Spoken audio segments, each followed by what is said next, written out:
네, 수강생 여러분 안녕하세요. 암호학 강의를 맡은 김영부입니다. 오늘 강의는 여러분들께서 전 시간이 너무 일찍 끝나서 저기 곤란하다 이래가지고 저기 급하게 연락받아서 비대면으로 준비를 했습니다. 뭐 딱히 오늘 뭐 저 강의 소개하고 암호학에 대한 그냥 원론적인 얘기를 할 거기 때문에 굳이 뭐 대면으로 하지 않아도 될 것 같아서 동영상 강의로 업로드를 하게 되었어요. 네, 저는 암호학 강사 김영부입니다. 자, 연락하실 사항 있으시면은 메일이나 뭐 이제 총무님 전화, 총무님 통해 가지고 뭐 문자나 전화 뭐 이렇게 해주시면은 지난 학기처럼요 그렇게 해주시면 될 것 같고요. 연구실 신공학관 5147호입니다. 네, 지난 학기에 말씀드렸다시피 뭐 일주일에 한두 번 정도만 있어가지고 여기 항상 있는 게 아니어가지고 뭐 하신 말씀 있으시면 강의 때 또 강의 끝나거나 강의 이전에 또 말씀해 주시면 될 것 같습니다. 자, 저는 동국대학교 정보통신공학 학석 박사를 받았고요. 그리고 현재까지도 박사후 연구원으로 재직 중입니다. 어, 박사학위 박사 과정까지는 주로 이제 통신 분야에서 연구를 수행하고 있다가 최근에 이제 정보보호나 융합보안 분야로 연구 분야를 확장을 하고 있습니다. 최근 논문 같은 경우에는 시뮬레이션을 개발해서 감시 카메라 시스템을 어떻게 효율적으로 운영할 것인가 뭐 이런 연구를 진행해서 현재 논문이 심사 중에 있고요. 연구 과제는 스마트 시티에서 지능형 공공안전 서비스 설계를 위한 디지털 트윈 시스템이라는 것으로 연구를 현재 진행을 하고 있습니다. 박사과정 때부터 프로그래밍이나 뭐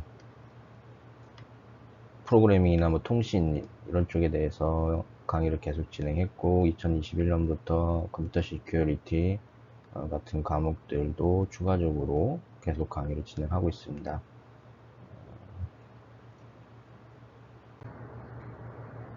강의 교재에 대해서 말씀드리도록 하죠. 강의 교재는 알기 쉬운 정보보호 개론이라는 강의 이름의 교재고요. 이 교재는 제목처럼 이 암호학에 대한 어떤 전문적인 지식, 배경 지식 같은 것들이 특별히 뭐 있지 않아도 이해할 수 있도록 강의의 내용이 구성이 되어 있습니다. 그래서 너무 깊은 내용은 당연히 이 강의나 저희 수업에서도 이 교재나 수업에서도 다루지 않고요. 인피니티 북스 출판사고요. 뭐 좀 더 심도 있는 내용 또는 이제 따로 공부하시고 싶으신 것들이 있겠다. 그러면 이제 이 교재 구입해서 보시는 것도 추천해 드립니다. 강의 일정에 대해서 살펴보도록 하죠. 1주차 강의는 강의 소개를 시켜드리고 그리고 암호학에 관한 원론적인 얘기를 할 겁니다. 2주차 이제 암호의 역사 같은 것들에 대해서 간단히 살펴볼 거고 본격적으로 대칭 암호 그리고 공통키 암호라는 것을 통해서 대칭 암호 또는 공통키 암호라는 것을 통해 가지고 뭐 이제 고전 암호나 뭐 현대 암호와 같은 암호 알고리즘에 대해서 살펴보도록 할 겁니다. 블락 암호 모드는 이 암호 알고리즘 여러 개를 연속적으로 사용해서 암호학이 제한된 크기의 메시지 암호 알고리즘 하나당 이제 암호화할 수 있는 평문의 길이가 제한되어 있는데 이런 제약을 해소하기 위해서 이 암호화 알고리즘을 반복해서 사용할 수가 있습니다. 뭐 이때 발생할 수 있는 뭐 취약점 같은 것들이 존재하게 되는데 이 블락 암호 모드는 그런 취약점들을 어떻게 해결하는지 이제 여러 개의 모드를 통해 가지고 확인해 보도록 할 거예요. 5주차 강의는 개천절이어 가지고 휴강이고요. 아마도 지난 학기처럼 이 보강 일정을 따로 잡기보다는 동영상 강의가 업로드되는 형태로 보강이 이루어질 겁니다. 하이브리드 암호라는 것은 이 공개키 암호하고 태칭키 암호를 조합해서 만드는 암호예요. 뭔가 이제 서로 장단점을 보완할 수가 있겠죠. 그 다음에 메시지가 조작되지 않았다라는 것을 확인하기 위한 일방향 해시 함수에 대해서도 볼 겁니다. 시험을 볼 거고요. 이외에 시험은 제가 이제 저번에도 이제 말씀드렸지만은 너무 못 봐가지고 막 빵점 맞고 중간 시험, 기말 시험 막 둘 다 빵점 맞고 막 이러셔가지고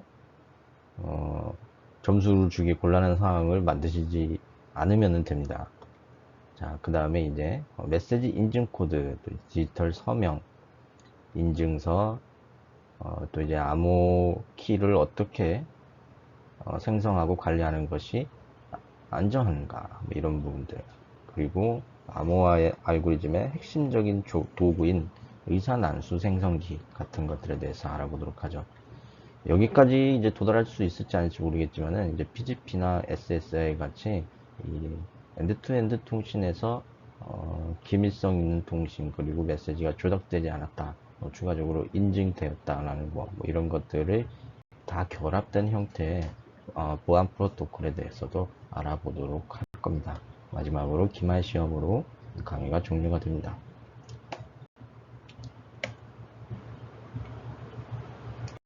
자, 평가는 출결 10%입니다. 가급적이면은 출석을 꼭 해주시기 바라고요. 중간, 기말 각각 40%씩 그렇게 할당이 되었습니다.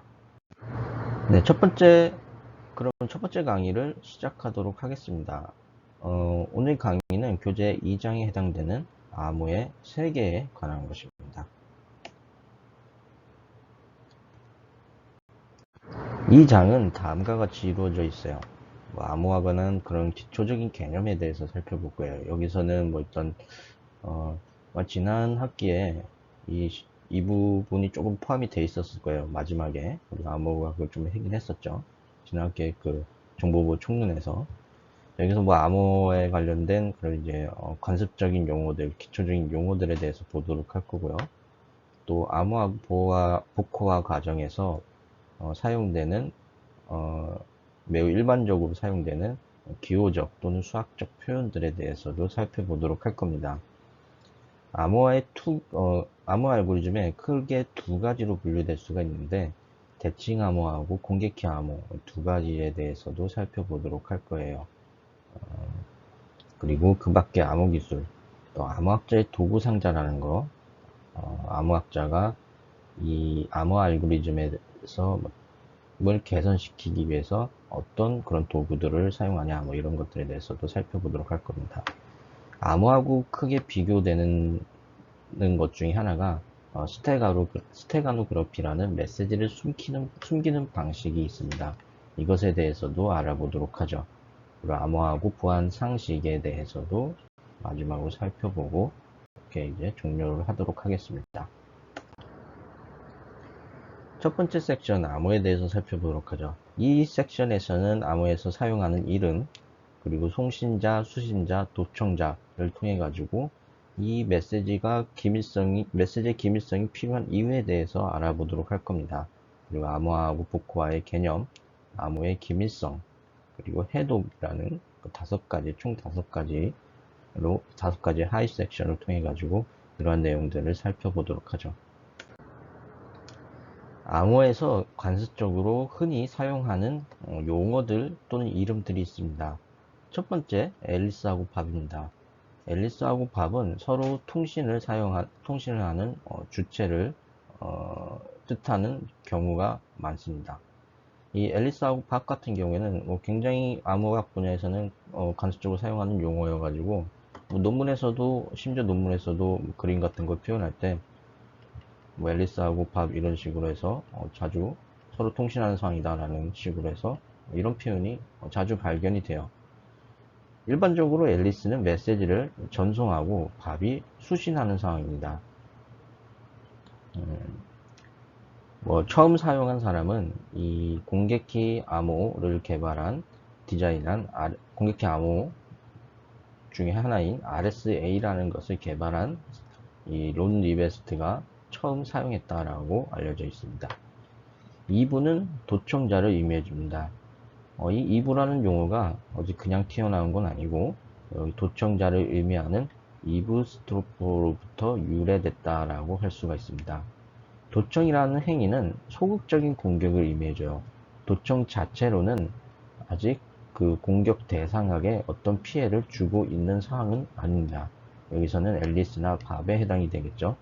도청 자체만으로는 앨리스하고 밥에게 어떤 위해를 가하고 있는 상황이 아니고 도청으로부터 얻은 그런 이제 정보들, 민감한 정보들을 이용해서 적극적인 공격으로 이어져 나갈 수가 있다는 거죠. 즉, 이브는 앨리스와 밥 사이에 이루어지는 통신을 도청하긴 하지만 통신 중인 메시지를 수정하지는 못합니다. 자, 마지막으로 그 다음으로 멜로리라는 용어가 존재합니다. 이 멜로리는 악의적인 공격자에서 악의를 가진다는 형용사 멜리셔스로부터 유래됐다라고 보시면 됩니다. 이브와는 다르게 멜로리는 메시지를 수정하고 그리고 자신의 메시지로 대체하여 이전의 메시지를 재전송하는 능력 같은 적극적인 공격 능력을 가지고 있습니다. 그래서 이브의 공격을 막는 것보다 멜로리의 공격을 막는 것이 훨씬 더 어렵다라는 것이 일반적입니다. 멜로리라는 용어는 종종 마빈이나 멜럿이라는 이름으로 사용되기도 합니다. 다음으로 트렌트라는 용어가 있어요. 여기서 이제 이제 뭐 부인 방지나 추후에 우리가 강의 후반기에 부인 방지나 뭐 공증과 같은 개념을 다룰 때 사용되게 될 텐데, 이 트렌트는 신뢰할 수 있는 중재자를 의미하며 또한 중립적인 위치에 있는 제3자를 의미해 줍니다. 사용되는 프로토콜에 따라서 그 역할이 달라질 수가 있어요. 빅터라는 용어도 있습니다. 베리파이어 또는 펫 또는 패기 뭐 이런 이름을 사용하기도 하는데, 어떤 의도된 거래나 통신이 실제로 발생했다는 것을 트렌트하고 유사하게 제3자가 검증할 때 등장하기도 합니다. 자, 송신자, 수신자, 도청자가 있는 상황에서 왜 암호화 알고리즘을 통해서 기밀성을 제공하는 것이 필요한지 살펴보도록 하죠. 자, 여기 송신자 앨리스가 있고 수신자 밥이 있습니다. 송신자가 수신자 밥에게 어떤 외부에 노출되면 안 되는 그런 중요한 메시지 또는 메일을 보내는 상황을 가정해 보도록 하죠. 자, 이때 도청자 이브는 이 메시지를 쉽게 탈취할 수 있습니다. 물론 어떤 물리적인 이 메시지를 탈취하기 위해서는 이 이브하고 통신자 앨리스하고 수신자 밥이 통신하는 그런 이제 회선, 무선 통신이라면은 물리적으로 가까워야 되고 어떤 방해 전파가 도달하는 그런 장애물 같은 것들이 존재하면 안 되겠죠. 그런 것들이 없는 상황이 가정이 되어 있습니다. 자, 그래서 이런 상황에서는 도청자 이브가 이러한 메시지를 쉽게 획득을 해서 앨리스가 밥에게 보내는 메시지를 쉽게 획득을 해서 자신이 읽어볼 수 있는 상황이 아주 쉽게 발생할 수 있다라는 거죠. 도청자 이브가 하는 도청이라는 행위는 소극적인 공격에 불과합니다. 단지 읽어보고 거기서 이제 그치고 이후에 앨리스나 밥에게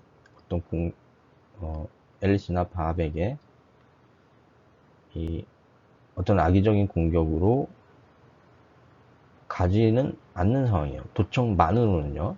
자, 반면 멜로리는 소위 말해서 중간자 공격이라는 시나리오를 통해 메시지를 도청하고 이 메시지를 자기가 이득을 취하기 위해서 조작해서 수신자 밥에게 보내는 행위를 할 수가 있습니다. 중간자 공격이라는 것은 이 암호화 알고리즘 암호화 알고리즘하고 그리고 우리 강의에서도 마찬가지지만 종종 자주 등장하는 시나리오입니다. 이 멜로디가 이 중간에 앨리스하고 수신자 밥의 통신을 할 때 앨리스한테는 멜로디가 이제 밥인 척하고 수신자 밥에게는 멜로디가 앨리스인 척을 해줍니다. 자, 이렇게 되면은 앨리스는 메시지를 밥인 것처럼 위장해가지고 앨리스로부터 멜로디가 메시지를 받고 멜로디는 다시 밥인 것 앨리스인 것처럼 위장해가지고 수신자 밥에게 이 메시지를 조작해서 보내라는 거죠. 만약에 이것이 은행에 송금하는 메시지다라고 하게 되면은 뭐 앨리스한테 이제 받은 메시지를 수신자 밥에게 어디로 송금하라라고 했을 텐데 이 수신자 밥이에게는 멜로디가 뭐 송금처를 자기 것으로 이제 바꿔가지고 보내거나 뭐 이런 식으로 이제 조작이 가능한다라는 거죠.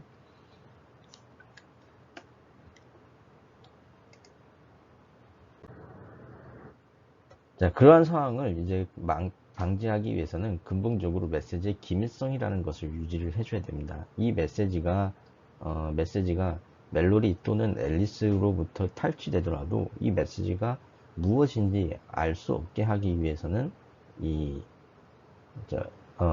암호화를 통해서 메시지를 암호화하는 것이 암호 알고리즘을 통해 가지고 메시지를 암호화하는 것이 필요하다는 거죠.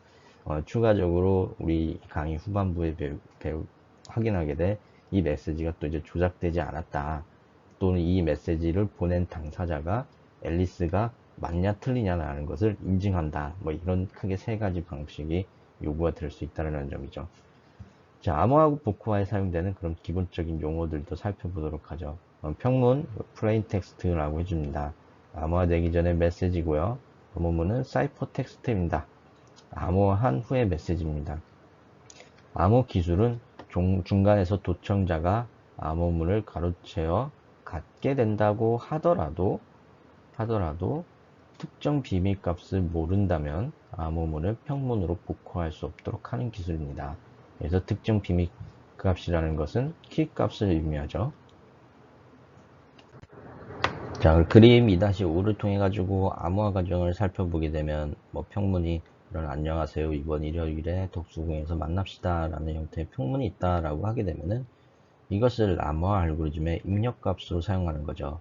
여기서 두 번째 입력값으로 3, 4, 9, 6, 8 뭐 어쩌고 저쩌고 이렇게 쭉 돼 있는데 쉽게 유추할 수 없는 난수 형태의 값을 사용한다라는 거죠. 즉 이것이 이제 키 값으로 활용이 되는 겁니다. 암호 알고리즘은 이 평분과 키 값 두 가지를 이용해서 외부에서 봤을 때 그 내용을 도저히 알 수 없는 암호문을 출력하는 과정이다 라고 볼 수가 있습니다. 복호 또는 복호화라는 그런 용어에 대해서도 간단히 살펴보도록 하죠. 암호문을 평문으로 변환하는 과정은 뭐 엄밀히 따져 보면 그 표현을 복호한다라는 것이 더 적절하지 복호화한다라는 것은 약간 의미상으로 좀 맞지 않아요. 하지만 보통 사람들은 복호한다라는 표현보다 복호화한다라는 표현을 더 자주 사용합니다. 이 강의에서도 마찬가지입니다. 왜냐, 뭐 암호문을 변환하는 과정을 암호한다라고 하지는 않죠. 암호화한다라는 것이 더 적절하죠. 반면 그리고 이런 비대칭성이 있고 뭐 사람들이 이제 편의에 따라 가지고 복호화라는 표현으로 통일해서 사용하는 것이 더 합리적이다라고 볼 수가 있네요. 복호화 과정에 대해서 그림 2-6을 통해 살펴보도록 합니다. 사실 이 그림 2-5하고 2-6의 암호화 복호화 과정에서 사용한 암호화 과정은 대칭키 암호, 비대칭키 암호화 방식 중에서 대칭키 암호화 방식을 의미합니다. 대칭키 암호화 방식은 암호화하고 복호화의 공통된 키를 사용하는 암호화 알고리즘이다 라고 할 수가 있어요.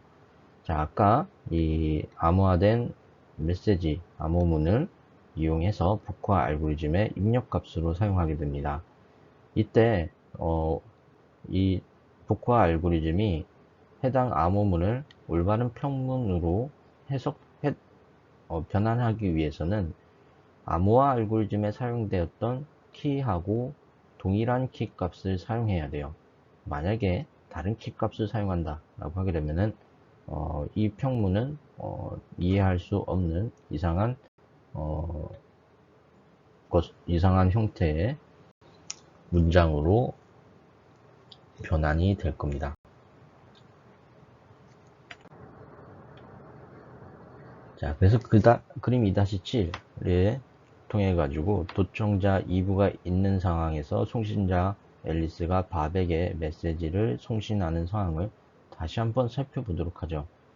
도청자 2부는 여전히 유선 통신이든 무선 통신이든 앨리스하고 밥의 통신을 가로챌 수 있는 상황입니다. 자, 아까와는 다르게 송신자 앨리스는 평문을 그냥 보내지 않고 암호화 알고리즘을 통해 가지고 암호화해서 보내게 됩니다. 도청자 2부는 여전히 이 메시지를 탈취할 수는 있지만은 탈취한 메시지가 암호문, 즉 제3자가 봤을 때 해독할 수 없는 형태의 문장이기 때문에 탈취가 되더라도 이것을 통해서 추가적인 어떤 공격이 불가능하다는 거죠. 즉 적극적인 공격으로 이어질 수가 없습니다. 추가적으로 수신자 밥은 사전에 안전하게 앨리스하고 키 값을 공유했다라는 전제 조건 하에서 암호문을 수신받아서 키 값을 이용해서 올바른 평문으로 해독할 수가 있기 때문에 정상적인 통신 또한 이루어질 수 있다라는 점이죠. 암호의 기밀성에 대해서 살펴보도록 하죠. 이 기밀성이라는 용어는 영어로 confidentiality라고 하고요. 기밀성이라는 표현이 더 자주 사용되고 또 비밀성이라는 표현도 종종 사용되기도 합니다. 이 앨리스와 밥은 암호, 즉 크립토그래피 기술을 사용해서 메일의 내용을 비밀로 유지할 수가 있습니다. 해독에 대해서 살펴보도록 하죠. 복구화는 정당한 수신자가 암호문을 평문으로 바꾸는 것을 의미해 줍니다. 여기서 정당한 수신자는 앞서 시나리오에서 밥을 의미하고 더 엄밀하게는 정당한 방식으로 키 값을 앨리스하고 사전에 공유한 수신자라고 볼 수가 있습니다. 암호 해독은 수신자 이외의 사람이 암호문으로부터 평문을 복원하려고 시도하는 것입니다. 암호 해독자는 사실 두 가지 유형이 있을 수가 있어요. 나쁜 의도를 가진 사람 그리고 암호 연구자, 이런 두 가지 유형이 있을 수가 있습니다. 나쁜 의도를 가진 자는 이브나 멜로리처럼 도청 같은 것을 통해서 어떤 이제 적극적인 공격을 수행하기 위해 정보를 탈취하는 수단으로 암호를 해독하려고 하는 사람이고요. 이 나쁜 의도를 가진 자는 키 값을 전사 공격이나 사전 공격 같은 것을 통해서 발견해 나거나 이런 사람들이 될 수가 있습니다. 암호 연구자는 현존하는 암호 알고리즘의 취약점 같은 것들을 분석해서 더 강한 기밀성을 제공해 줄 수 있는 암호화 알고리즘을 개발하는 연구자들이라고 할 수가 있습니다. 자, 그럼 암호가 그래서 암호 연구자는 또 역시 암호를 해독하는 사람에 해당이 되죠. 해독이라는 것을 통해 가지고 이런 취약점 때문에 암호가 해독이 될 수가 있다는 것을 발견해내는 사람들이다 라고 할 수가 있습니다. 암호하고 복화의 기호적 표현, 어떤 수학적 표현 같은 것들에 대해서 살펴보도록 하죠. 암호 시스템에는 크게 5가지 요소가 있습니다. 평문, 플레인텍스트, 암호문, 그리고 암호 알고리즘, 복호 알고리즘, 그리고 비밀로 유지돼야 되는 키 값이 있습니다. 이것들에 대한 기호적 표현이 필요하다라는 거죠. 암호 시스템 기호 표현을 살펴보면 다음과 같습니다. 평문, 암호문은 사이퍼텍스트의 첫 글자를 따와서 또 이제 C라고 표현해 줍니다. 자, 그리고 EKP 이렇게 되어 있는데, 자, 함수 EK가 인크립션, 암호 알고리즘, 인크립트 알고리즘, 그리고 K가 키에 의미하죠. 그리고 입력값 평문, 플레인 텍스트 P에 해당됩니다. 즉 C는 EK, P라고 하게 되면은 평문 P를 키 K로 암호해서 암호문 C를 얻는다라고 해석할 수가 있죠. 자, 반면 P는 DKC 이렇게 된다고 하면은 암호문 C를 입력값으로 하고 두 번째 입력값으로 키 K로 사용해서 복호화 알고리즘 D를 통해서 복호화해서 평문 P를 얻는다라고 표현할 수가 있어요. 다른 표현도 보도록 하죠. 사실상 킵값 K는 입력값이고 또한 세션이 바뀌면은 킵값 K도 변경될 수가 있기 때문에 자주 변경될 수 있는 값이기 때문에 자, 이런 식으로 첫 번째 입력값으로 암호 알고리즘하고 복호 알고리즘 각각의 첫 번째 입력값으로 키 값이 추가된 것을 확인할 수가 있습니다. 이거는 틀렸네요. KC 이렇게 돼야겠죠.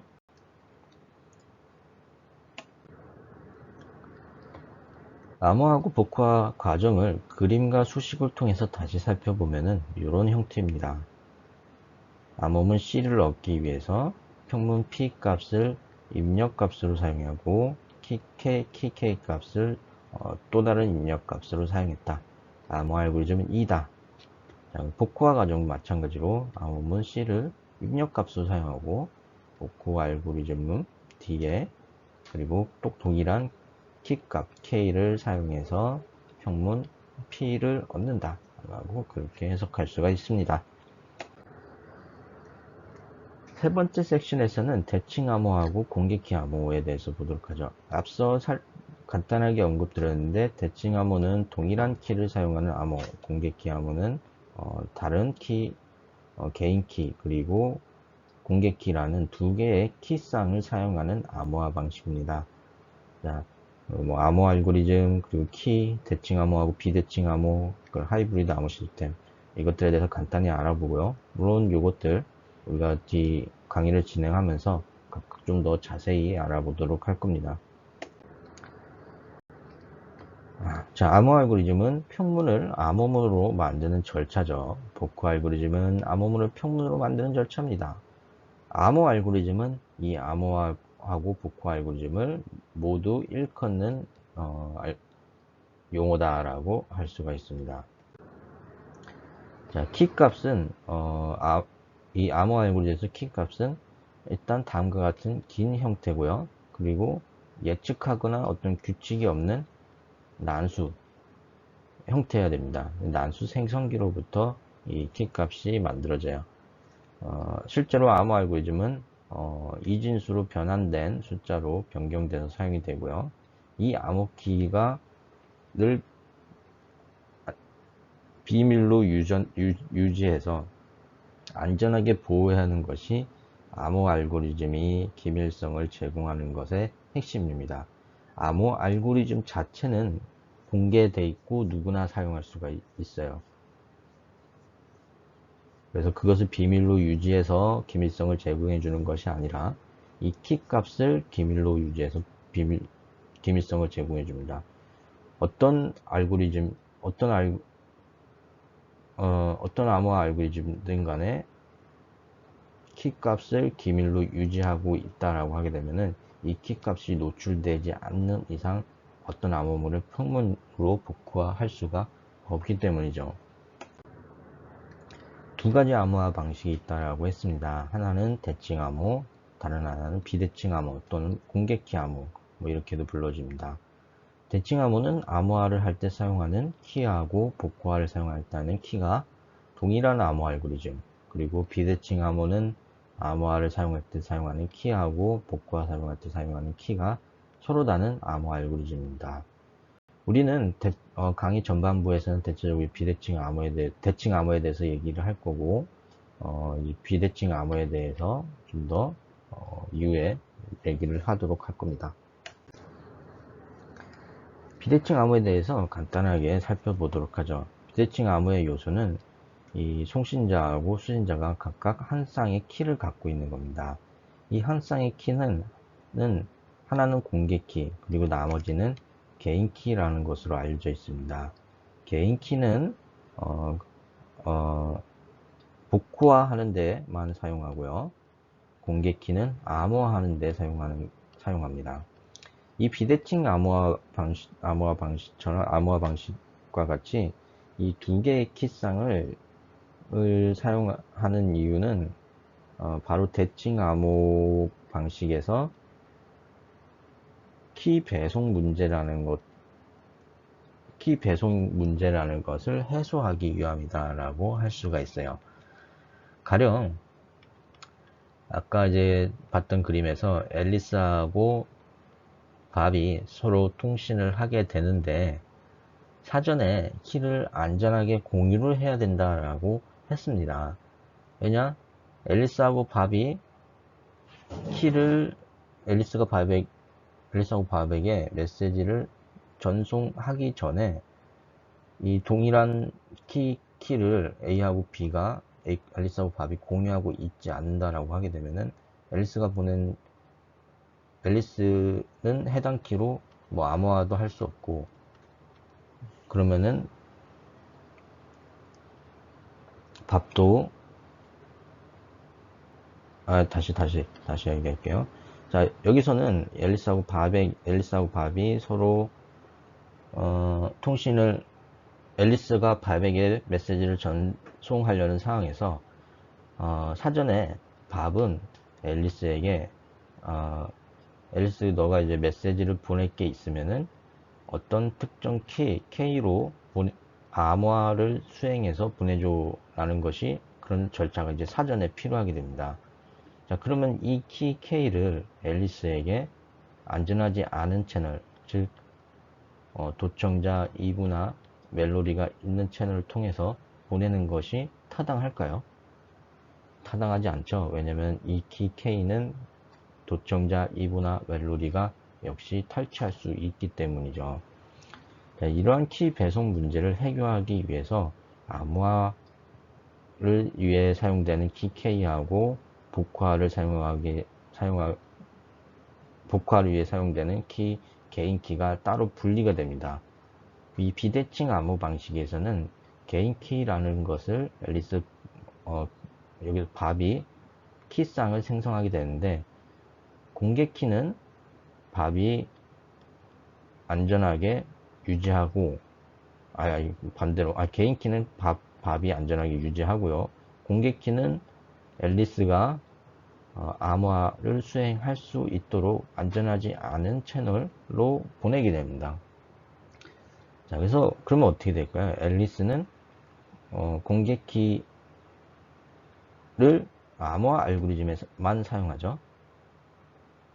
자, 해당 키는 안전하지 않은 채널에 보내진다라고 하더라도 암호화에만 사용되기 때문에 이브나 멜로디가 해당 메시지를 받는다, 도청한다 하더라도 해독할 수가 없습니다. 반면 개인 키는 밥만이 소유할 수가 있고 따로 어디다 전송될 필요가 없기 때문에 복화도 안전하게 수행이 될 수 있다는 거죠.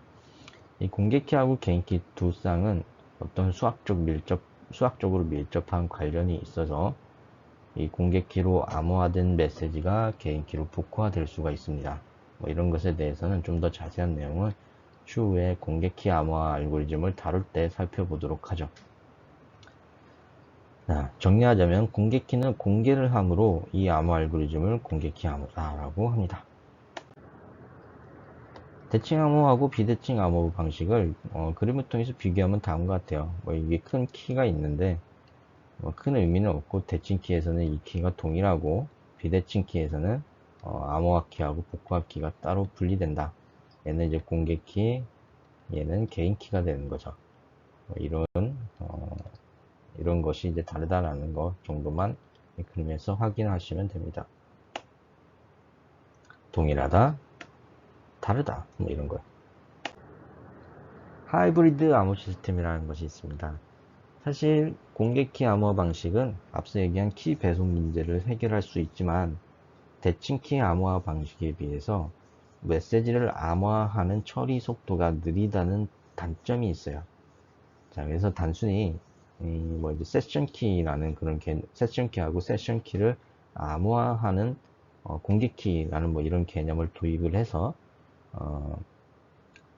세션 키를 안전하게 보내기 위해서 공개 키 암호화 방식을 사용하고 이 공개 키 암호화 방식을 이용해서 전달된 세션 키를 이용해서 이후의 통신은 대칭 암호 알고리즘을 통해 가지고 기밀성을 제공하는 뭐 그런 형태가 됩니다.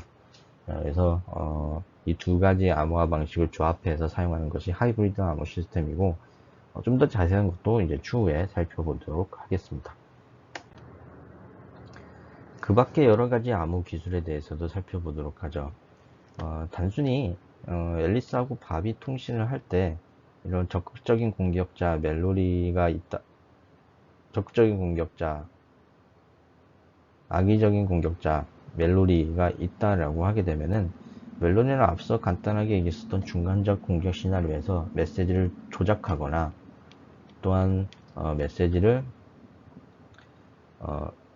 또한 뭐 바백에 앨리스 자신이 앨리스인 것처럼 위장하거나 역으로 앨리스에겐 자신이 바백인 것처럼 위장하거나 이런 것들이 이제 가능하다는 거죠. 또한 멜로리가 없는 상황에서 앨리스가 바백에 앨리스가 없는 상황이더라도 앨리스가 바백에 보낸 어떤 중요한 메시지를 A가 부인할 수도 있습니다. 뭐 예를 들면 얼마까지 언제까지 돈을 붙여줄게 했는데 나는 그런 메시지 보낸 적이 없어요. 해킹 당한 것 같아요, 멜로리한테. 뭐 이런 얘기를 할 수가 있다는 거죠. 이런 것들을 다 해결해 줄 수 있는 그런 기본 기술들이 다 암호화 알고리즘을 기반으로 다 설계가 되어 있습니다. 대표적인 게 일방향 해시 함수, 메시지가 조작되지 않았다라는 것을 증명해 줍니다. 메시지 인증 코드, 마찬가지로 메시지가 조작되지 않았다. 그리고 나는 정당한 송신자, 이 메시지의 정당한 송신자라는 것을 확인해주는 그런 절차입니다. 방식입니다. 디지털 서명, 부인 방지라는 것을 방지하기 위해 부인이라는 그런 잘못된 행동을 방지해주는 기술에 해당이 됩니다. 그리고 이 모든 암호화 기술에서는 예측 불가능한 무언가를 만들어야 되기 때문에 의사 난수 생성기라는 것이 항상 필요하게 돼요. 각각에 대해서 다시 한번 살펴보도록 하죠. 지난 학기에 정보보호 총론 때 뭐 해시 함수에 대해서 간단하게 얘기를 했었고 뭐 예로도 봤어요. 해시 값이란 일방향 해시 함수를 사용해서 계산한 값이고요. 문서의 기밀성이 아니라 무결성을 점검해 줍니다. 무결성이란 메시지가 조작되지 않았다라는 것을 의미해 주죠. 또한 이 일방향 해시 함수에서 일방향이라는 용어는 어떤 메시지가 이런 해시 함수를 통해 가지고 얻은 출력 값이 있어요. 출력 값이 있는데 이 메시지로부터 이 해시 함수의 출력 값을 얻는 것은 매우 쉽지만 이 해시 함수로부터 이 출력 값으로부터 다시 원본 메시지를 얻기 어려운 것을 의미를 해줍니다. 또한 해시 함수의 또 다른 특징으로 고정 메시지의 길이가 길든 짧든 간에 고정된 길이의 출력 해시 코드를 갖는다는 점, 그리고 메시지가 M하고 M' 두 개가 있다라고 했을 때 이 M하고 M'이 단지 한 비트만 차이가 난다고 하더라도 출력된 해시 값은 큰 차이를 만든다는 거죠. 만약에 M이 원본 메시지고 M'이 조작된 메시지다라고 하게 되면은 이 해시 함수를 이용하게 되면은 단지 한 비트만 바뀌어도 크게 바뀌기 때문에 메시지가 M하고 N''이 서로 다르냐 다르지 않냐라는 것을 아주 쉽게 판단할 수 있는 도구가 된다는 거죠. 메시지 인증 코드는 메시지가 생각했던 통신 상대로부터 온 것임을 확인하는 코드입니다. 즉 정당한 상대로부터 온 건지 확인한다는 거죠. 그래서 이런 메시지가 있으면은 메시지 인증 코드가 이런 이제 뭐 꼬리 부분이나 뭐 헤더 부분에 들어갈 수가 있습니다. 헤더는 아닌가? 예, 꼬리 부분에 들어갈 수 있습니다. 그래서 원본 메시지를 이용해서 여기도 이제 해시 함수 같은 것들이 들어가게 되고요. 원 메시지에 입력값을 했을 때 이런 메시지 인증 코드, 이 메시지 여기 이 원본 메시지를 입력값으로 해시 함수의 출력 결과하고 여기의 출력 결과가 만약에 다르다라고 하게 되면은 뭐 이것은 메시지가 조작됐다 뭐 이런 것들부터 시작해서 여러 가지가 이제 들어갈 수가 있다는 거죠. 디지털 서명 같은 경우에 이제 거짓 행세, 변경, 부인 같은 위협을 방지하는 기술입니다. 뭐 이것도 공개키 암호 같은 것들에 기반하고요. 이것은 이제 부인이라는 것에 대처하기 위한 효과적인 수단이 된다는 거죠. 통신 사실을 나중에 아니라고 하는 것이 이제 부인입니다. 의사난수 생성기, 뭐 키값을 생성하거나 이런 것들, 이런 것들에 대표적으로 사용되는 것이 이 난수 생성기입니다. 실제로 이 자연계 이 의사난수 생성기에서 의사 또는 이 수도라는 것의 의미는 실제라는 것을 의미하는 것이 아니라 가짜라는 것을 의미해 줍니다.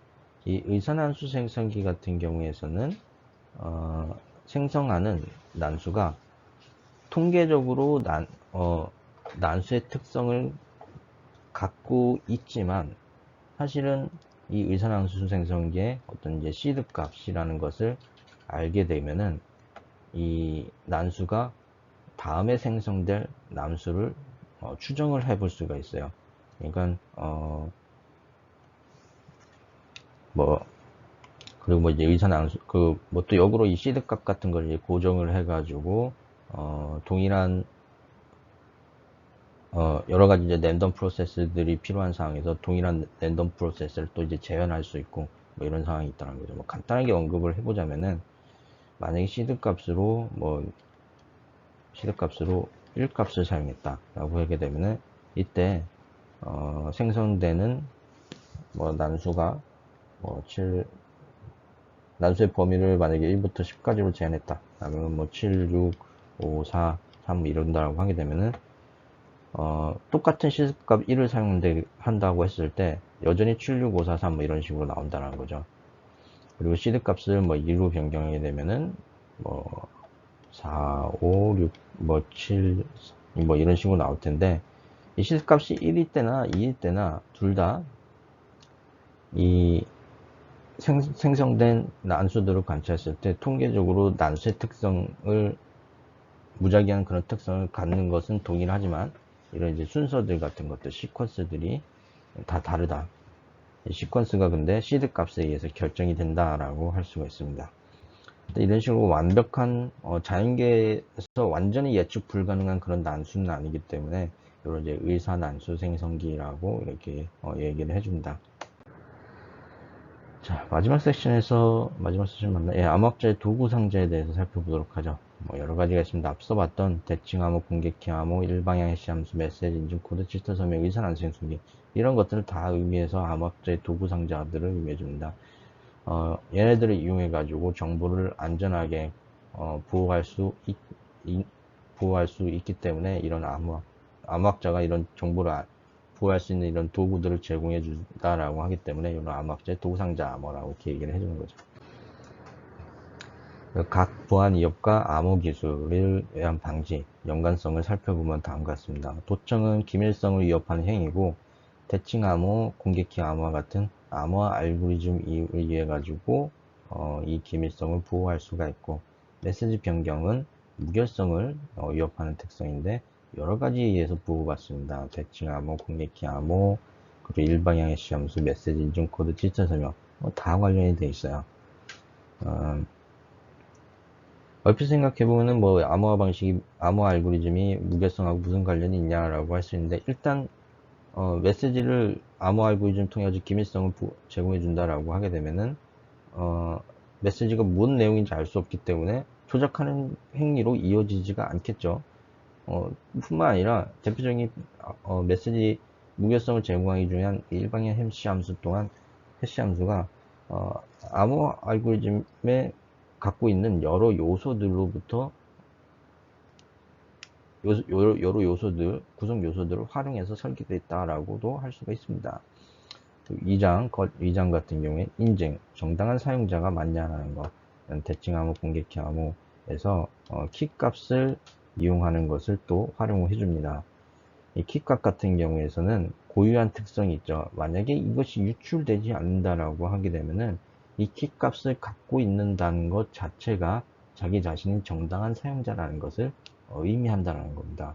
이제 뭐 조금 이제 비유하자면은 뭐 지문 같은 것들이 오늘날 우리가 스마트폰 같은 데 사용하고 있는 거하고 이 암호 알고리즘 키값하고 비유할 수가 있어요. 이 지문을 갖고 있는 사람은 유일하게 어, 유일한 정당한 사용자, 해당 사용자만 해당 사용자를 의미하기 때문에 지문 또는 이제 키값 이런 식으로 이제 비교해서 생각해 보면 어느 정도 이해가 될 겁니다. 또 부인 봉쇄라는 것은 디지털 서명이라는 것을 통해 가지고 어, 제공해 준다라고 할 수가 있습니다. 자, 마지막으로 스테가노그래피하고 디지털 워터마킹 이거 두 개 보도록 하죠. 크립토그래피는 즉 암호화는 메시지 내용을 읽지 못하게 하는 방법이고 비슷하지만 같이 언급되는 것 중에서 이제 스테가노그래피라는 것이 있습니다. 스테가노그래피는 메시지 내용을 자체를 읽지 못하게 하는 것이 아니라 메시지의 존재를 숨기는 방법입니다. 메시지를 숨겨놓는 방법을 알게 되면 메시지 내용은 금방 노출됩니다. 이 크립토그래피 암호하고 크게 비교되는 점이 바로 이 점이에요. 암호 알고리즘은 메시지를 암호화하는 방법은 다 공개되어 있습니다. 즉 암호 알고리즘이 다 오픈이 되어 있다는 거죠. 단지 키 값을 알지 못하면은 암호 알고리즘은 이 암호문을 취득하더라도 키 값을 알지 못하면 이 암호문을 올바른 평문으로 해독할 수 없다는 거죠. 디지털 워터마킹은 이제 파일 중에 저작권자나 구입자의 정보를 집어넣는 기술에 해당이 되죠.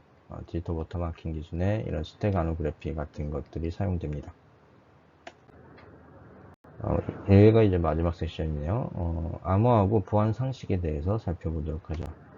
비밀 암호 알고리즘을 사용하지 말라. 비밀 암호 알고리즘을 만들어서 사용하는 것이 아니라 공개되어 있는 강화한 암호 알고리즘을 사용됩니다. 그러니까 암호학자에 대해서도 언급했는데 이 암호학자가 항상 하는 일은 공개되어 있는 강한 알고리즘에 어떤 취약점이 있는지 분석하는 거예요. 과거 같은 경우에 대표적인 거는 이제 과거에 이제 CPU 파워가 그렇게 높지 않은 시절에서는 뭐 이제 현대 대칭키 암호 초기에 현대 대칭키 암호도 이제 충분한 기밀성을 제공해 줬었는데 CPU 파워가 이제 뭐 급격하게 증가하다 보니까 뭐 이제 무어의 법칙인 거 이래가지고 2년마다 2배씩이었나? 뭐 5년마다 2배씩이나 뭐 그거 있죠. 그래서 즉격하니까 계속해서 이제 증가하니까 이제 전사 공격 같은 것으로도 현실적인 시간 내에 암호화가 풀리는 뭐 그런 문제들이 이제 발생한다라는 거죠.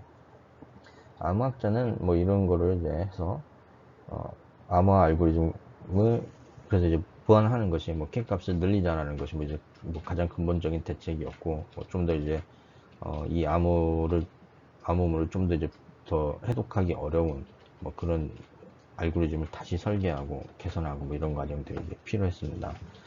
알고리즘 자체의 비밀은 반드시 폭로될 수가 있습니다. 알고리즘을 비밀로 해가지고 한다라는 것은 이 알고리즘만 있다라고 하게 되면 반드시 어, 어, 외부에 이제 누가 이 암호문이 평문으로 복구될 수 있다는 거죠. 잘 생각해 보면은 키 값은 계속 바꿀 수가 있어요. 만약에 한번 유출된다라고 하더라도 키 값은 바꿔가지고 좀 빠른 대처를 할 수가 있습니다. 반면 알고리즘 자체는, 이 복잡한 알고리즘 자체를 바꾼다는 것은 이 키값을 바꾸는 거하고 비교해 봤을 때 상당히 어려운 일이 되게 되겠죠. 그래서 암호 알고리즘 비밀을 반드시 폭로될 수가 있고, 그리고 이 부분을 대처하는 것은 키값을 바꾸는 것보다 훨씬 더 어려운 거다. 강한 암호 알고리즘 만드는 것은 매우 어렵습니다. 이렇게 CPU 파워 증가하면서 암호가 쉽게 전사 공격으로 해독되는 그런 경우가 생길 수가 있습니다. 자, 그래서 숨기는 것에 의한 보안은 전문가가 볼 때 위험하고 어리석은 행위도 간주할 수가 있다. 이렇게. 그래서 알고리즘을 비밀로 해서는 안 된다. 두 번째, 약한 암호는 암호화하지 않는 것보다 위험합니다. 만약에 암호화를 사용해가지고 앨리스하고 밥이 통신을 한다라고 하게 되면은 나는 암호화를 했기 때문에 이러한 사실만으로 안심하는 경향이 있을 수가 있습니다. 그런데 만약에 이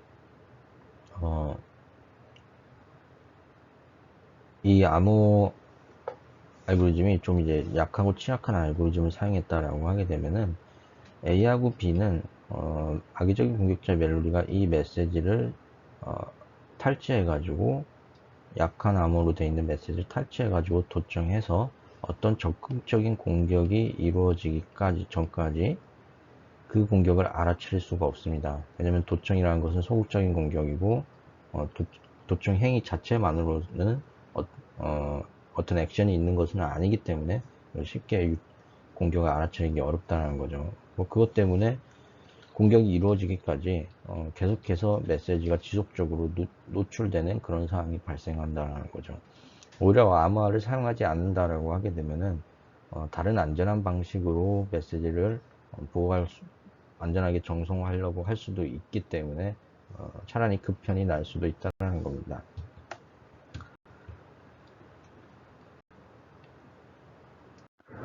어떤 암호라도 언젠가는 해독이 될 수가 있습니다. 전사 공격, 즉 모든 키를 하나도 빠짐없이 시도해 보게 되면은 어떤 메시지든 암호 해독이 반드시 이루어지게 되는 거죠.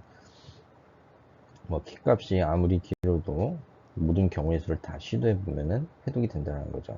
하지만 이 암호 알고리즘은 이 현실적인 시간 내에 이러한 전사 공격이 종료되는 것을 불가능하게 만듦으로써 강한 암호와 강한 기밀성을 제공해 준다라고 할 수가 있습니다. 그렇다고 해서 무조건 긴 키 값을 사용하게 되게 되면은 암호 알고리즘이 평문을 암호문으로 만들고, 그리고 암호문을 평문으로 만드는데 긴 처리 시간을 갖게 될 거예요. 그래서 암호문이 해독되기까지 시간, 그리고 암호를 사용해서 지키고 싶은 평문의 가치와 같은 것에 두 요소의 밸런스를 고려해서 적절한 키값을 갖도록 하는 것이 좋을 수가 있습니다. 적절한 길이의 키값을 갖도록 하는 것이 효율적이다 라고 할 수가 있죠. 일용 패드는 살펴볼 건데, 뒤에 이제 다시 살펴볼 건데, 절대로 해독되지 않는 이상적인 암호 알고리즘입니다. 킥값이라는 것을 단지 한 번만 사용해요. 난수 생성기를 이용하죠. 한 번만 상승해요. 근데 여러 가지 이유로 현실적으로 활용하기에는 적합하지 않은 암호화 방식에 해당이 됩니다. 대표적으로 의사 난수 생성기 같은 경우에서는 난수를 생성할 수가 있는데 결국에는 생성할 수 있는 난수의 개수에 한계가 존재하게 돼요. 어떤 주기라는 것이 존재한다는 거죠. 만약에 의사 난수 생성기가 1만 개의 난수 시퀀스를 생성할 수 있다라고 하게 되면은 1만 개를 생성한 이후에는 동일한 1만 개의 시퀀스를 갖는 난수가 반복이 되게 될 겁니다. 그러면은 이 일회용 패드 같은 경우에는 완전한 난수에 의존하게 되는데, 이런 문제 때문에 완전한 난수가 없다라는 그런 문제가 생기게 되는 거죠. 이 일회용 패드에 대해서는 좀 더 추후에 다시 알아보도록 하겠습니다. 암호가 제공해주는 기밀성이라는 것은 사실 보안의 아주 작은 부분에 해당이 됩니다. 사회공학적인 공격 방법, 돈 줄게, 키를 줘라, 암호 키를 알려줘 라고 하게 되면 그 방법으로는 그렇게 접근한다라고 하게 되면 대책이 없어요. 암호 강도 그 자체하고 아무런 관계가 없습니다. 이 사회공학적 공격법은. 키값이 아무리 길어도 USB에 담아가지고 주면 되겠죠. 보안 시스템의 강도는 보안 시스템을 구성하는 여러 링크 중 가장 약한 링크의 강도와 같다. 가장 약한 링크는 암호가 아니라 사람입니다. 자, 이렇게 해서 첫 번째 강의를 마쳤고요. 다음 주에는 뵙겠습니다. 강의실에서. 네, 감사합니다.